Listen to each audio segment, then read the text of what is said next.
La mayoría cree que Pinocho es una fábula sobre la honestidad y el deseo de ser un niño de verdad. Pero la realidad que Carlo Collodi plasmó en 1881 es un relato de terror existencial que roza lo sobrenatural. En el cuento original, no hay estrellas que conceden deseos, ni hadas madrinas que aparecen entre destellos de luz. Todo comienza con un trozo de madera de pino que parece estar poseído por una entidad antigua y maliciosa. Cuando el maestro Cereza intenta tallarlo, el tronco comienza a gritar y a lamentarse, como si un alma estuviera atrapada en su interior. Aterrado, se lo entrega a su amigo Geppetto, un hombre sumido en la pobreza y la soledad más absoluta. Geppetto no quería un hijo, quería un medio para sobrevivir, una marioneta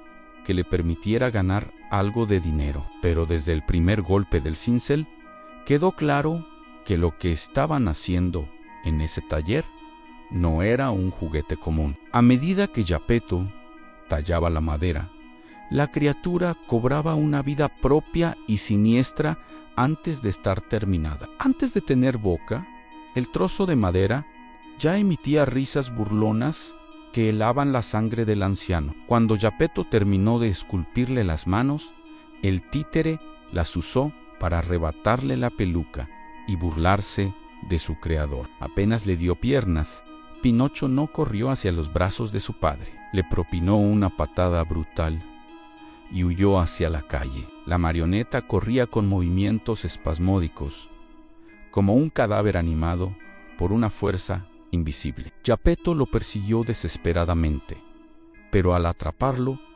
la gente del pueblo pensó que el anciano era el agresor. El creador terminó en una celda oscura, mientras su creación regresaba sola a una casa vacía y fría.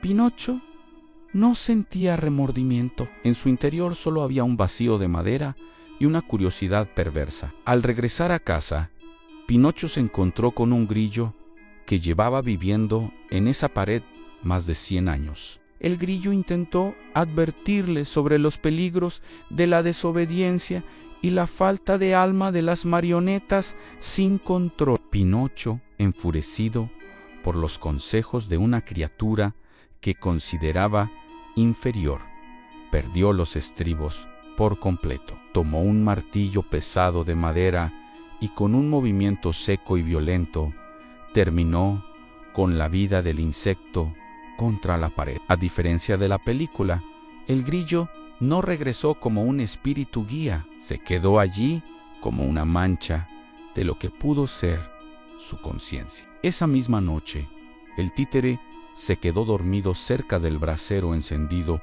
para calentar su cuerpo inerte. Al despertar, descubrió que sus pies se habían consumido por el fuego, convirtiéndose en cenizas negras. Geppetto, al ser liberado, regresó para encontrar a su hijo mutilado por su propia negligencia y maldad. El anciano, en un acto de amor desesperado y casi patológico, vendió su única ropa para comprarle libros a Pinocho. Pero la marioneta no tenía interés en la redención ni en la educación que los humanos valoran tanto. Vendió sus libros por una entrada a un teatro de marionetas, donde los otros títeres lo reconocieron como un hermano. El dueño del teatro, un hombre imponente llamado Comefuegos, estuvo a punto de usar a Pinocho como leña para su cena. Tras escapar milagrosamente con unas monedas de oro, Pinocho cayó en las garras de dos depredadores,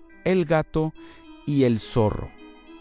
Estos seres no eran personajes cómicos, eran figuras sombrías que olían la debilidad y la avaricia de la madera. Le hablaron del campo de los milagros, un lugar donde el dinero crecía en los árboles si se enterraba con un ritual. Pinocho, ciego por la codicia, lo siguió hacia la oscuridad profunda del bosque, alejándose de cualquier rastro de luz. En mitad de la noche, el gato y el zorro se disfrazaron de bandidos y emboscaron a la marioneta en un sendero solitario. Pinocho intentó esconder las monedas en su boca, resistiendo con una fuerza sobrehumana que solo la madera posee. Los atacantes, al no poder abrir su mandíbula, decidieron que si no podían tener el oro, tendrían su sufrimiento. Llevaron a Pinocho hasta la encina grande, un árbol antiguo que parecía esperar el sacrificio con sus ramas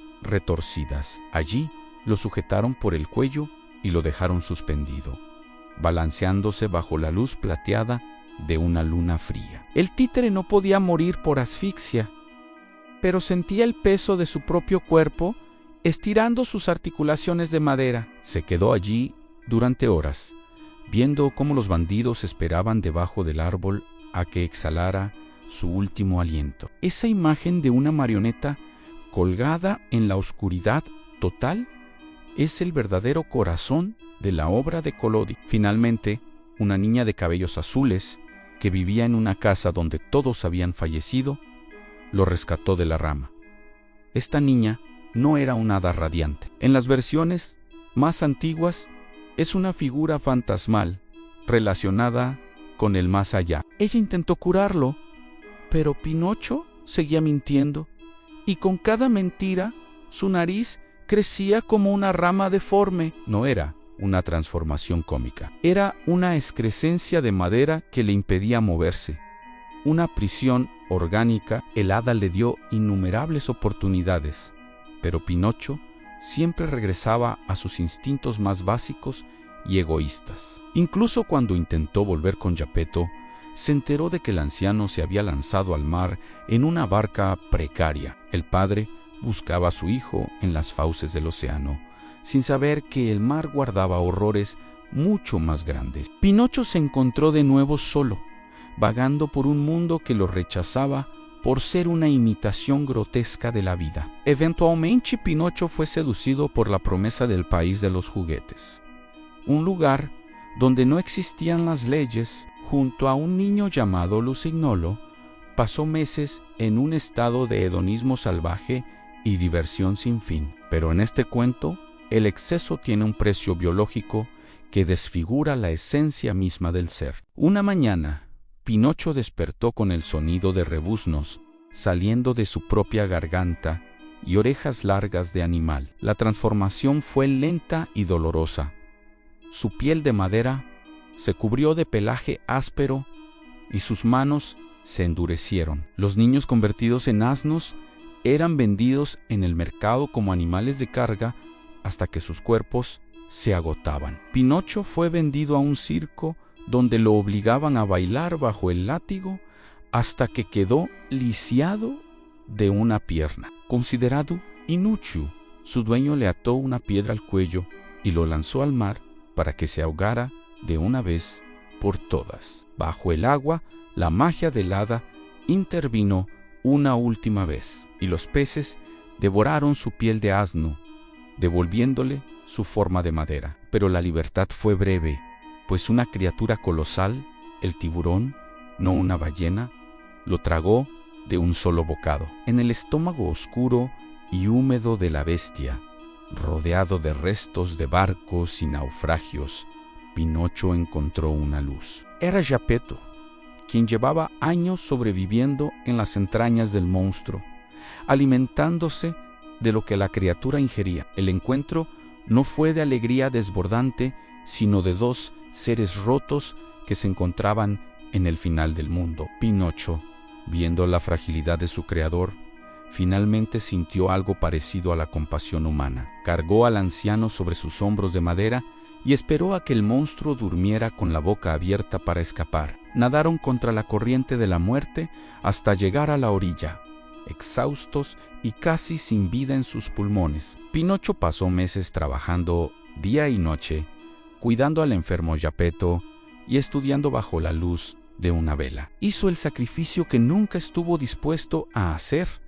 Entregó su libertad para salvar a quien le dio la forma. Una noche, mientras dormía, el hada se le apareció en sueños y le otorgó el perdón por sus crímenes pasados. Al despertar, Pinocho ya no sentía la rigidez de la madera en sus articulaciones ni el vacío en su pecho. Se miró al espejo y vio a un niño de carne y hueso, con un corazón que latía con fuerza y dolor. Pero en la esquina de la habitación, sentada en una silla, estaba la vieja marioneta de madera, con la cabeza caída. Era un cascarón vacío, un recordatorio inerte de la criatura egoísta y violenta que alguna vez fue. Pinocho ahora era humano, pero cargaría para siempre con la memoria de los ojos del grillo y la soga en el árbol. La verdadera historia de Pinocho no termina con un vivieron felices para siempre bajo un sol radiante. Termina con la aceptación de que la humanidad es un estado que se gana a través del sufrimiento y la pérdida. Ahora te invito a que conozcas la verdadera historia de Cenicienta que Disney no te contó. Dale clic